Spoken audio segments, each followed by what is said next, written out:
Hartlike goeiemôre van my kant af weer eens. 'n Voorreg om so saam met u te wees en mag die Here ook vir ons ryklik saam seën. Nou, ons staan stil by die gedagte van die Here Jesus Christus, wat daar in die saligspreking gesê, julle is die lig van die wêreld. En omdat ons die lig vir hierdie wêreld moet wees, is dit nogal interessant om te weet, hierdie son wat daardie pragtige rooi kleure gee wanneer hy opkom en ook wanneer hy ondergaan, het juis te doen met daardie kleur van die atmosfeer, waardeur hy dan ook moet beweeg. En wanneer dit dan ook by sonsopkoms en sonsondergang is, dan is daardie afstand wat jou oog moet bereik langer.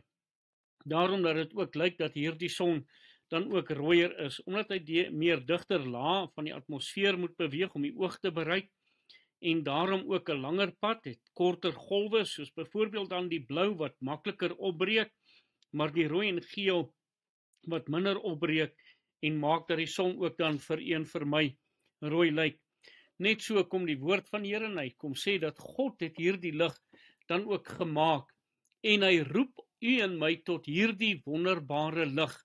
1 Petrus 2 vers 9 sê, maar julle is 'n uitverkore geslag, 'n koninklike priesterdom, 'n heilige volk, 'n volk as eiendom verkry, om te verkondig die deug van hom wat julle uit die duisternis geroep het, tot sy wonderbare lig.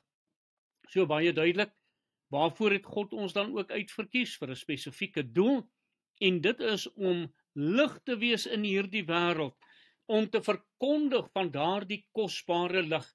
So, hierso baie duidelik dat die uitverkiesing wat hiervan gepraat word, is nie oor redding nie, maar om doel, dat ons geroep word om in hierdie duisternis van hierdie donker wêreld, die evangelie boodskap van die lig van die Here Jesus Christus moet gaan verkondig, omdat ons self uit daardie duisternis uitgeroep is, tot die wonderbare lig van ons Here Jesus Christus.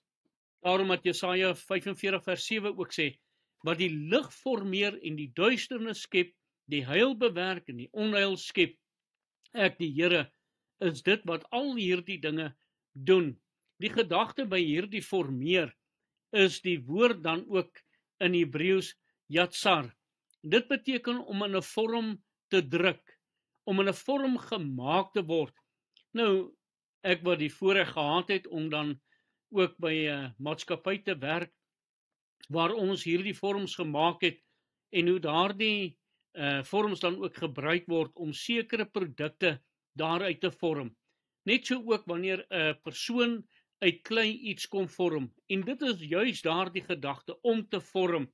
En dis wat God gedoen het, hy het lig gevorm, en hy wil ook die lig in u en my kom vorm.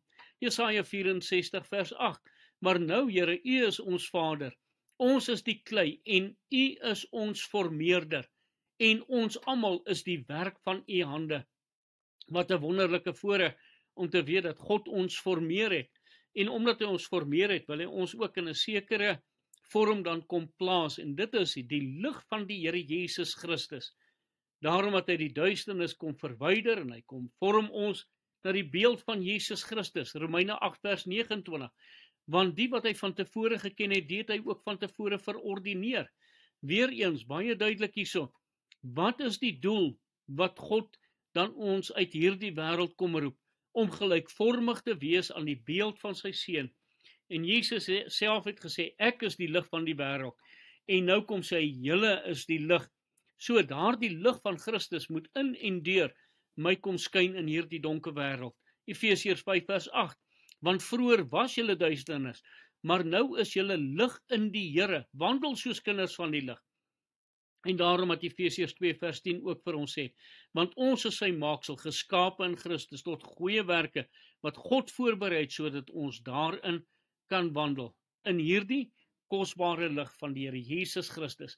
Mag die Here ons genade skenk, dat ons in hierdie lig sal wandel, en dat die lig uitgestraal sal word na die wêreld toe daar buite. Kom ons bid saam. Here, wees u ons in staatstelling, wees u ons die lig in hierdie wêreld, sodat ons u lig aan die mense kan toon, en dat dit mense na u toe sal trek. Amen.